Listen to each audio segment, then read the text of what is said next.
in public. Okay, and then the chairman of the Joint Chiefs of Staff today said he has still not been able to see much from Israel about its day after planning once the war with Hamas ends, saying there's not a lot of detail he's been able to see from a plan from them. What's the latest on this, and are you satisfied with the pace at which the Israelis are putting this plan together? So that's accurate. They have not put forward a great deal of detail about plans for the day after, but we have been having conversations with them about this, and they are in a different place than they were several months ago when they hadn't really thought about a day after at all. And you heard the secretary talk about the dangers of Israel not planning for a day after and what it would mean for the future of Gaza and what a security threat it would pose to the state of Israel and the people of Israel. Since then, we have been engaged in conversations with them as well as with our Arab partners. There are ideas that we have put forward. There are ideas that our Arab partners have put forward. And there have been some ideas that Israel has put forward. Not fully developed yet, not fully to the place where I think you could call them a proposal, but we are at the point where we're talking with them and they're putting forward some ideas. And it is important that they take the matter seriously, just as it's important everyone take the matter seriously, because as you have heard the secretary say, in the absence of realistic plans for the day after the conflict, you will either have Israel occupying Gaza, which we reject, they have said they don't want to do. You will have Hamas in charge, which obviously is not in the interest of Israel and clearly is also not in the interest of the region. Or you'll have chaos and anarchy, which is a breeding ground for terrorism, will hurt the interests of the Palestinian people in Gaza, make it harder for them to get food and water and civilian assistance. It really is not in anyone's interest. So we're going to continue to push them to engage seriously on these plans because they're critical not just to the future of the Palestinian people, but to the future of Israel as well. Okay, and last one. What should we expect in terms of meetings over the next week to try and reach the ceasefire deal? So I don't want to preview any specific meetings. Obviously, the one happening today is important. It's important that the leaders of our two countries engage on this. It's always important when negotiators get in a room too, but it takes political consensus as well. And so oftentimes when you see the secretary in the region pushing for a ceasefire deal, there's work that's going on at a working level to try and hammer out through the details. But the secretary is there pushing for political will and political agreement and political courage to move forward by parties to a deal. And I think that's the same thing you will see the president doing in the meeting today. Thank you. Yeah. Thanks, Matt. Just to understand a little bit more in terms of this meeting today, this is not an opportunity for the Israeli Prime Minister to push any new demands. Is that correct? Oh, so I'm not going to speak for the Prime Minister. Obviously, I've made clear what we think will be the primary subject of the meeting. Won't be the only subject. Obviously, I'm sure that they will cover humanitarian assistance. They will cover the threat from Iran. They will cover stability in the region. There are any number of things that they will discuss. But that's the primary objective from our standpoint. But both sides get to talk in a meeting, so I'm sure that the Prime Minister will have his own points of view to make clear as well. Okay, we're just asking that in the context of these Israeli negotiators pushing back their trip to do in-person talks, and whether that was related to the timing of Netanyahu's meeting with Biden. But on just pivoting to his address to Congress, I mean, you mentioned that he didn't say anything that would affect hostage ceasefire talks, but he did say some pretty derogatory things about U.S. protesters. Having mentioned that this is a citadel of democracy, the United States, and then to call American protesters Tehran's useful idiots, and also to cite U.S. intelligence saying that Iran had financed protesters. That is something that has been said, but we don't know the full extent of that. Do you have anything to say in response to the Israeli Prime Minister labeling American protesters in that way, given that this is a substantial part of the voting population in this country? Yeah, let me just speak about protests in general, and including the protests that we saw in Washington yesterday, including the statement that the Director of National Intelligence released. I think it was 2 weeks ago now. So first of all, with respect to her statement, she made very clear in releasing it that the United States, this administration, strongly support the right to protest the actions that our government takes, and that we have seen Iranian support for protests, but that we understand that the vast majority of protesters in America are not taking their orders from Iran, and that most of the people who might have received support from Iran wouldn't even know that that's where it was coming from. So I think we ought to just be very clear about the facts that the Director of National Intelligence made public in that statement she released. On the overall issue of protests, so look, as I said, this administration, the United States, and this administration in particular, strongly supports the right of any American to protest. People questioning our government, speaking up, speaking out about the policy choices that we have made. It's part of the healthy democratic process. It actually strengthens the fabric of this nation. But at the same time, something is seriously wrong when you see people marching through the streets of Washington carrying Hamas banners, literal Hamas banners, carrying the Hamas flag down the streets of Washington, D.C. When you see people spray painting on fountains in Washington that Hamas is coming, when you see them displaying signs calling for the death of Jews, when you see them burning American flags, it's despicable. It's hateful. It runs contrary to the values of this country. I think especially when you consider what that flag that we saw being burned yesterday stands for, and one of the things it stands for is the right to protest, the right to make your views known, make them known peacefully. It's one of the things that makes this country what it is and what it has been for almost 250 years. So I would say to anyone that is burning an American flag while spray painting pro-Hamas graffiti in Washington, to stop and think for a moment about what would happen if they were protesting Hamas's rule in Gaza. And it's not a question that you have to look very hard for an answer, because we know, because we've seen in the past, when people have protested in Hamas's rule in Gaza, we've seen how Hamas has responded. They responded with brutal crackdowns, with arrests, with violent repression. Fortunately, that is not who we are in this country. That is not who we are going to be in this country. We stand by, as I said, the right to protest, the right to dissent. And I know that the vast majority of people who were on the streets of Washington yesterday were patriotic Americans who were making their views known, even if they disagree with the choices that their elected officials make and the choices that we make, and we support their right to do so. But for those who were out yesterday showing support for Hamas, I would ask them to just think very hard about the choices they're making and who they are really supporting, because it is not peace, it's not democracy, and it is certainly not the values that we share as Americans. Okay, and just one more, Yeah, go sorry, ahead. can it just, on his address as well, he had mentioned that Israel has gone to extraordinary efforts to drop leaflets, to make phone calls in Gaza, and also he cited a West Point expert saying that this is, who said in the entire history of wars that Israel has, done more to, make sure that they don't hurt civilians. And do you have any comment on some of the things that he said when you look at the conclusions of the NSM report, which did question whether, Israel has been able to be compliant with international law, that there is still concern that it hasn't, and that when it comes to things like leafleting, that perhaps more could have been done. Yeah. You stand by the conclusions of that. We do. So look, response to his. Yeah, remarks. so we do stand by the conclusions of that report. It is certainly accurate that Israel has taken steps to minimize civilian harm. The Prime Minister went through them yesterday. There have been others that he didn't detail, but that we've heard them speak to in the past, and that they briefed us on in the past. But it is also true that thousands upon thousands of innocent civilians have died as a result of this military campaign. Obviously, we all recognize, we've talked about it in this briefing room a number of times, about the really difficult task that Israel faces when you have Hamas hiding behind civilians, making them human shields. But at the same time, we still believe that Israel needs to do more to minimize civilian casualties. That includes in Rafah, that includes in the campaigns that they are conducting now in Khan Yunis.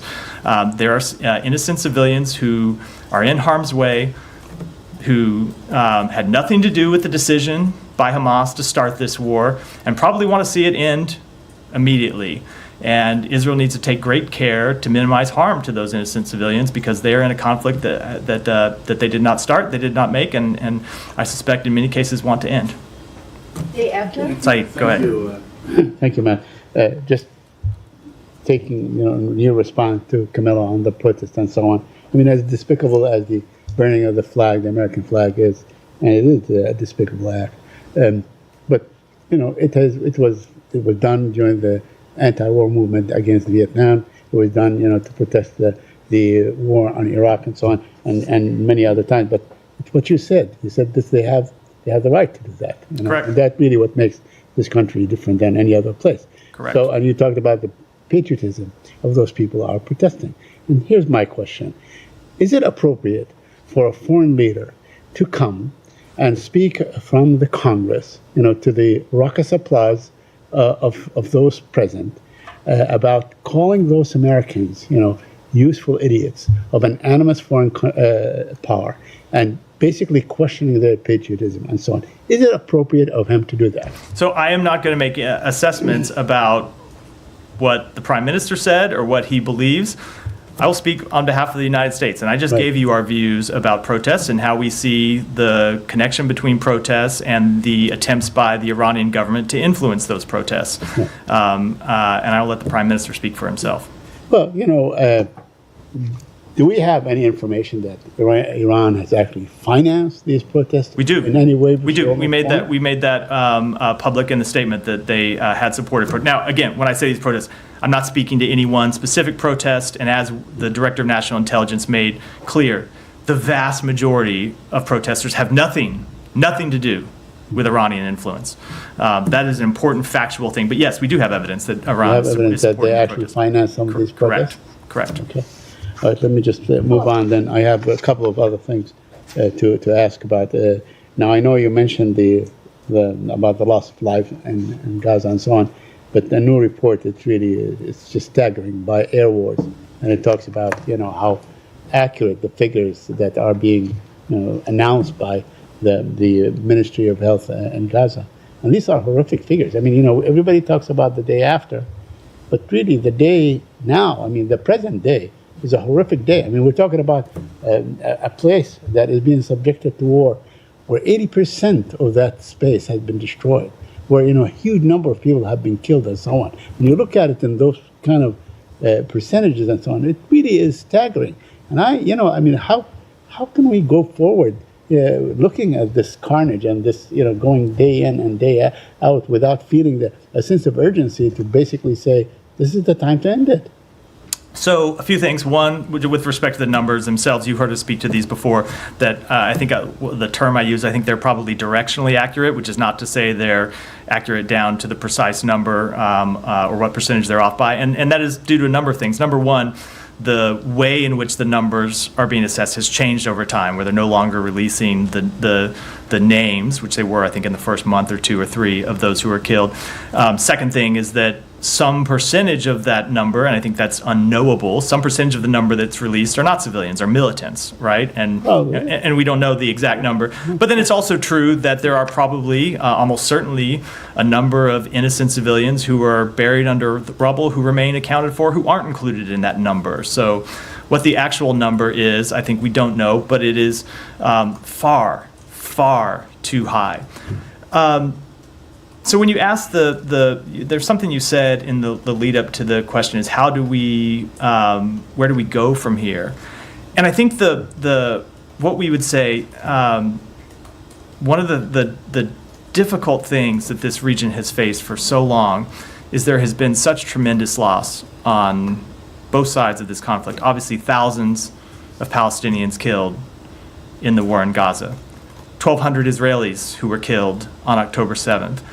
And I would say the question that we would put to both the state of Israel and to leaders in the Palestinian community is where we go from here ought to be something different, and how do we get there? And the way to get there is to stop the dehumanization on both sides of people who don't look like them, don't believe the same thing as them, don't have the same views, and try to see each other as humans and try to reach political solutions that will break this conflict of violence. And so what we're trying to do as an immediate step to do that, and when I say try to do it, I mean literally right now in a meeting between the president and the prime minister, is to get a ceasefire agreement that would start to build a foundation to get us out of this mess. Now, my last question regarding the number of UN workers that have been killed, about 366. And my question pertains to the to the day after in terms of aid and so on, and aid workers and organizations and so on. Do you think this is discouraging for organizations to go in Gaza and do their work? Yeah, of course it is. Of course, every person who's thinking about signing up to be an aid worker, signing up to deliver humanitarian assistance, signing up to, if you're a doctor or a nurse, to provide medical and assistance inside Gaza. Of course, they can't help, I'm sure, but think about the personal risk that they put themselves under. It's why it's so remarkable that so many people, despite those risks, continue to go do it every day. And it speaks to the enormous courage that they show in putting their lives potentially on the line to help other people. You've heard the Secretary say that the remarkable thing about humanitarian workers is that not just in this conflict, but all around the world, they run to the conflict. When times when other people are, for very good reason, running away, they run to it and they try to help other people. And it just highlights the need to, while the conflict's ongoing, do everything we can to protect humanitarian workers, and we do. We work on that every day. But then ultimately, as I've said, to get a ceasefire. Yeah, go ahead. Yeah. So on Tuesday, you were asked about the Beijing Declaration. Has the U.S. get a chance to review the text, and has the United States spoken to Abbas directly regarding the declaration? And the declaration mentioned unity under the framework of PLO. What is the U.S. perspective to bring Hamas under the umbrella of PLO? Thank you. So a few things. We have, of course, seen the declaration now, which we hadn't when I spoke to this Monday or Tuesday, whenever it was. I would say that a few things about it. Just in terms of the context, it's important to remember that Fatah and Hamas have signed a number of previous declarations similar to this that ultimately have gone nowhere. So we'll wait to see what this ultimately means, but I think that's important context for everyone to remember. But when it comes to the question about the PLO, I think the important thing is that nowhere in this declaration did Hamas agree to the principles of the PLO. Nowhere, either in this declaration or anywhere else, have they renounced violence. Have they renounced the destruction of the state of Israel? Have they renounced terrorism? And have they committed to nonviolent political means to try to achieve the legitimate aspirations of the Palestinian people? So I think that tells you a lot about their intent, their continued motives, as does the fact that they continue to launch terrorist attacks against the state of Israel as recently as the last few weeks, launching rockets. Tells you about their true political motives. Is this agreement reached in China similar to any similarity to the 2022 Algeria broker deal? So I'm not going to look at I can't tell you the exact text is the same as the exact text of that agreement, but there have been a number of agreements signed, not just that one, but going back all the way to 2010, 2011, where you've seen Hamas and Fatah sign similar so-called reconciliation agreements that ultimately have proven not to be worth the paper that they're written on. Paper on which they're written. I hate when people finish a sentence in a preposition. I just did it. Go ahead, Geeta. Thanks, Matt. The Islamic Republic of Iran has gone on another execution spree, and in the past month has executed a number of people. Isn't the State Department in default of the Mahsa Act, based on which you were supposed to designate some senior leadership of the Islamic Republic for violation of human rights? So we are actively implementing the law as passed by Congress and signed by the president. We do continue to enforce all of our sanctions on Iran, a number of which we have imposed for violations of human rights. And in terms of that specific law and the report that it calls for, we are actively working on the report and we'll submit it to Congress as soon as it's done. I would just note, kind of as a side note, that Congress does mandate a lot of reports for us to prepare, and never when they mandate those reports do they provide us additional appropriations to fund the writing of said reports. But we are working on it and we will have it up to them as soon as we have it Well, completed. for this purpose, you don't have to look very far. The individuals are out there. You don't have to dig too deep. So all I will say is that we continue to work on implementing the law and providing that report. And another one also relating to sanctions, since you also mentioned it. According to the head of Iran's Atomic Energy Agency, they have been exporting or selling heavy water and radiopharmaceuticals on the global market for a while now, nuclear services and goods. Isn't that in violation of sanctions? I will have to take that back. I just don't want to. I don't want to make a legal sanctions violation judgment from here about what does and doesn't violate the sanctions. Obviously, you've heard us say before we've imposed over 600 sanctions and export controls. But with respect to any specific violation, let me take that back and look at it and get you an answer. Okay, thank you. Yeah, Shannon. Thank you. Can I ask about the Russian and Chinese warplanes that were intercepted off the coast of Alaska? From your perspective, the diplomatic perspective, is it concerning to see this kind of cooperation, and has there been any kind of communication with your Russian or Chinese counterparts? So a few things about that. Number one, with respect to military cooperation between China and Russia, we have said for some time that we're concerned about the relationship between the two countries. We're concerned about the way that China continues to fuel Russia's war against Ukraine by Chinese companies taking steps to rebuild their defense industrial base. When it comes to this specific action, I believe off the coast of Alaska, I will defer to the Pentagon to comment on the details of it, but we did not assess that in any way it's a threat to the security of the United States. And I know you can't preview any actions, but especially with China supporting Russia's war in Ukraine, the Secretary of Defense replied that they're just going to watch and see what happens between those two countries. But is there any kind of consideration of the State Department for further actions? There are a number of things that are under consideration. I will note that we have already imposed over 300 sanctions and export controls on Chinese entities for their support to Russia for the war against Ukraine. We will not hesitate to impose additional measures as necessary.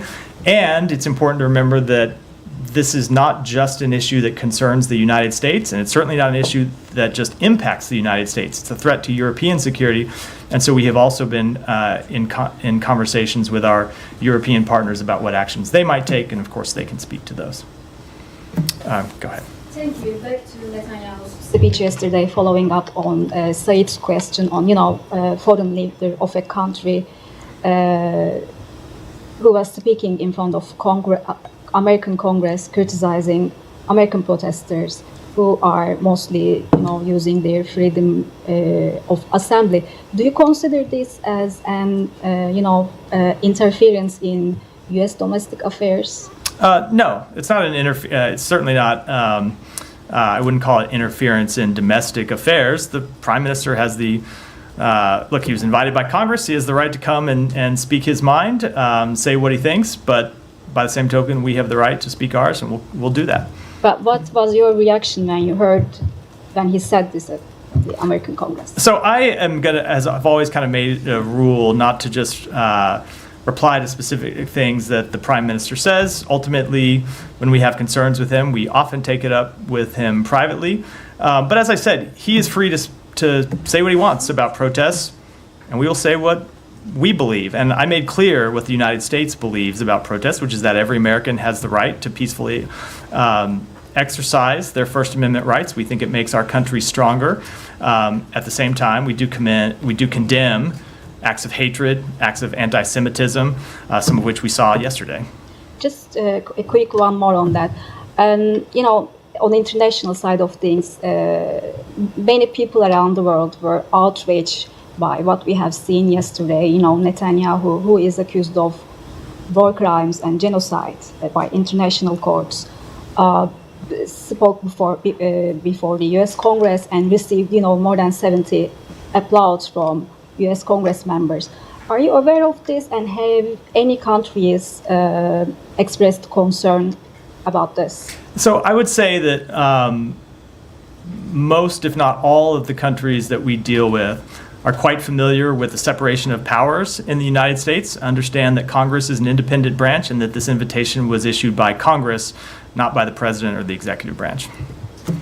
Go ahead, Michelle. Two questions. First, personally, do you expect a ceasefire agreement soon? I don't want to put any kind of timetable on it, as I've been reluctant to do really since the outset of these discussions. Second, the UAE is more open now on discussing sending troops to Gaza. Do you have an agreement with them and other Arab states to send troops? So the question of how we ensure security in Gaza at the end of a conflict is something that we have been actively discussing with our Arab partners. The Secretary has made this clear during his travels in the region. It has been one of the leading topics of discussion when we've traveled around, and it's been one of the leading topics of discussion, especially with this core quint group that the Secretary assembled, Egypt, Jordan, Saudi Arabia, the United Arab Emirates, and Qatar. We don't have any specific agreements yet on how security would be established, but we have been putting proposals forward. Our Arab partners have been putting proposals forward. We've been talking through what various countries might or might not be willing to do, what they would need from other parties to secure their agreement, to participate, and those are ongoing conversations. And who are the other countries who are ready to send troops other than? So I didn't stipulate that any one country was ready to send troops. That was the stipulation of your question, not something I said from here. I'm certainly not going to speak for any country at all in the region. Thank you. Yeah. Thank you. Going back to Netanyahu's speech to Congress, actually. So Prime Minister said specifically with regards to Rafah, and I quote, practically no civilians killed in Rafah. And it got actually standing ovation from US Congress. And you hear, I know it's different branches, State Department and Congress, and you hear acknowledging thousands of civilians, innocent civilians were killed by this as a result of this military campaign. So I'm wondering, do you think your statements here and that Congress's reaction to Netanyahu's remarks, and it was a false claim verifiable by various respectable news organizations, including ones in the United States, sending maybe conflicting messages to the rest of the world with regards to what US really wants and how it approaches to this conflict? So again, we don't speak for Congress, yeah, and Congress doesn't speak for us. Mm-hmm. And I hope most people around the world would understand that, and understand that we are a big democracy with people with a host of different views from all sides of the political spectrum. There are people inside the Congress, including people who were at the speech today, who strenuously support everything that Israel has done, and there are other members of Congress, including some who are making their views known in the chamber, who strenuously oppose things that Israel does. That's part of what being in a democracy does. I speak on behalf of the executive branch, and I'll continue to make our views known on policy matters. I'll continue to make our views known about the facts of what has happened in Gaza and where we ought to go from here. When it comes to civilian casualties in Rafah, of course, there have been civilian casualties in Rafah. We have all seen verified reports of civilian casualties during the conflict there. Now, one thing that is true, the number of civilian casualties in the Rafah campaign is significantly lower than the number of human casualties in the campaign in Gaza City and in the campaign in Khan Yunis. We think that's for a number of reasons. One of the reasons is that a number of people in Rafah evacuated sooner or early in the campaign, before the campaign really began in earnest. Another of the reasons we think is that we were pushing Israel to execute a more limited campaign than what they did in Gaza City and what they did in Khan Yunis, and they ultimately did that. But of course, there were still civilians that died in Rafah, and every civilian death is a tragedy. And I understand you're speaking on behalf of the United States. So should when you are saying we are a big democracy, different branches, so Congress's reaction to Netanyahu's speech, doesn't that represent what the United States want with regards to what Israel wants there are in that conflict? 535 members of Congress. They don't all have the same view. And each one of them has a vote and has a voice in what Congress does.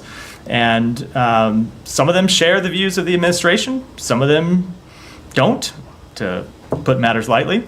And they have all sorts of different views. So people, I think, when making assessments about what the United States believes, they got to look at, when you want to make an assessment about what the executive branch believes, you can look at what the president says, the secretary says, and what I say. When you want to look to what Congress believes, you have to look at what they say, but ultimately how they vote. Yeah, thank you. Because I wanted to ask, because Turkish Foreign Minister just harshly criticized the U.S. Congress's reaction to Netanyahu. I wonder, since the ceasefire talks are ongoing, I wonder do you find those maybe false claims made by Netanyahu towards Congress somehow troubling with regards to ceasefire talks? I don't assess that anything the Prime Minister said yesterday is going to have an impact on the ceasefire talks one way or the other. Thank you. Alex, go ahead. Thank you, Mike. I have several topics, but before that, let me follow up on the MASA Act, which just said, which is about sanctioning Iranian leadership for gross human rights violations. The other day, in response to Michelle's question, in fact, on different occasion, you said that you believe Iranian supreme leader is in charge of decision-making process. Do you have any doubt in your mind that Iranian leaders are responsible for the king of Masa and others? Obviously, the government of Iran is responsible for all the actions that the regime takes. Then why is the U.S. government is so reluctant to impose human rights sanctions on Iranian supreme leader? Alex, I love you and I have often tangled over this question when we've talked about it in the context of Russia, where you will often seize on one particular action that you wish that the United States would take and ignore the vast sea of other actions that we have taken. When it comes to Iran, we have imposed over 600 sanctions and export controls for Iran's behavior across a wide range of areas, including their support for terrorism, including their hostile actions to their neighbors, and of course, including for their brutal crackdown on human rights at home. And I think you can expect to see us continue to take those actions. But as you've also heard me say before, I'm never going to engage with you on one specific proposed sanction because we don't preview those in advance for, I think, very good reasons. I mean, so it's not me, it's the law of the land. The U.S. Congress is asking the U.S. government to take this action. Moving to Russia and Ukraine. So Romania has confirmed that more Russian drones showed up in its airspace. 3 Shahed only from last night.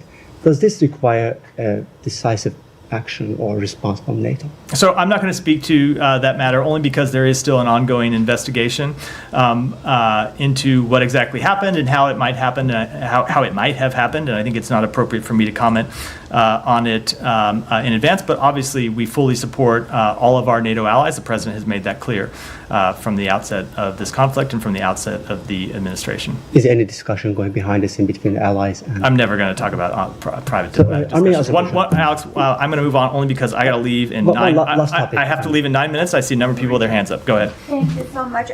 On student visas and Iranian, schools are opening very soon, and there are so many Iranian students still waiting for their visas and clearances. Do you have any plans, any initiatives to expedite the process for these students? So let me just say that every year we welcome thousands of Iranian students to college campuses and universities. We have very strong disagreements with the leadership in Tehran, but we have no quarrel with the Iranian people who are the victims of repression and victims of the brutal tactics by the Iranian regime. Let me just say, there were, just as a factual matter, there were 10,000 Iranian students who studied in the United States during the last academic year, up 16% from the year before, all of whom we granted visas to come and study in the United States. We do expect those numbers to increase over time, but as I've said before, when I've asked about similar matters, I think from Gita actually, I can't speak to the specifics of any one visa case or really any category of visa cases, other than to say that, every visa decision we make is a national security decision. Every prospective traveler has to go through. It wasn't cited this time. Somebody's displaying their Google directions to get the hell out of here. I don't know who that is. Every visa applicant has to undergo extensive security screening. We take that incredibly seriously. We go through a thorough process before granting visas to individuals, but we think it's important to grant those visas as expeditiously as possible. And I think that's been shown by the fact that we have granted so many visas to Iranian students, a number that has increased, as I said, from the 2 years ago to the previous year, and we expect to continue to increase. So, but the State Department is precisely in charge of this. You don't have any plans specifically for Iranian students so that they won't miss the deadlines? So, as I just said, we have already seen let me say it a different way. The proof ultimately, I know we always get anecdotal cases that are put forward to us often in this briefing room. But the proof ultimately of how we're doing when it comes to looking at any matter can be in the data. And when you look at the data here, it shows that the number of students who have received visas from Iran has increased. And we expect it to continue to increase. Now, of course, that doesn't mean that every visa gets approved, and it certainly doesn't mean that every visa gets approved quickly, because sometimes they're just harder questions that we have to answer in doing our screening. But we do try to go through it as quickly as possible so we can get those visas approved. Yeah. Yeah. Separate topic on journalist Asu Kamasheva. Has her conviction brought the State Department closer to designating her as wrongfully detained? And do you think that designation would have made her conviction less likely?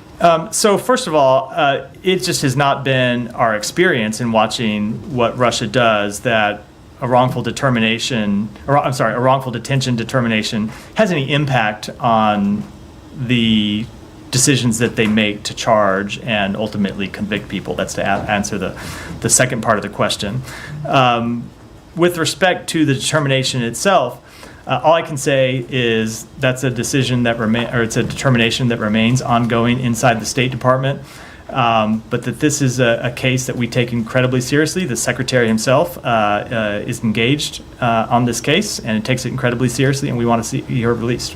And the second question, quickly, with President Biden saying that he's not seeking re-election, and with the two campaigns to replace him that seems to have different world views, how much should the United States be worried that its international adversaries are taking advantage of the perceived weakness between now and January? So I would certainly, just as a message to any of those adversaries, that if they at all are thinking of taking advantage of the upcoming political transition in the United States, which is still 6 months away, they should think again, and they should be disabused of the notion that we are anything but focused on the national security challenges that the country faces, and that included responding to our adversaries when appropriate. The president has made incredibly clear to the secretary and the rest of the national security team that he expects them to be focused for this next 6 months, that he expects them to advance the foreign policy objectives that he laid out from the outset of the administration and that we have put into place over the course of the last 3.5 years. He wants them to continue to try to advance those objectives over the next 6 months, and that he doesn't want anyone to take their eye off the ball at all, and I can guarantee you that we will not. Yeah. On Sudan, the RSF has said it will participate in the talks in Switzerland in August. Have you gotten any response from the staff? I do not have any update. As far as I'm aware, we have not yet gotten a response from the SAF. Yeah, go ahead. Thank you very much. One on Ukraine and one on Russia. The Ukrainian parliament is preparing to consider a bill prohibiting the Ukrainian Orthodox Church in August. Are you aware of the bill, and do you have any comments? I don't have any comment on the bill, no.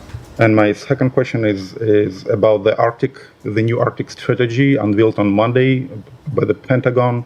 The Deputy Secretary of Defense, Kathleen Hicks, said that Russia asserts excessive claims in the Arctic. Do you agree with this assessment? And can you explain maybe why are they excessive? So I would, when it comes to an assessment made by the Pentagon, for any kind of detailed questions about that assessment, I would defer you to the Pentagon, who also holds a daily press briefing or press briefing several times a week, to question in detail. But of course, we agree with the assessment made by the Pentagon.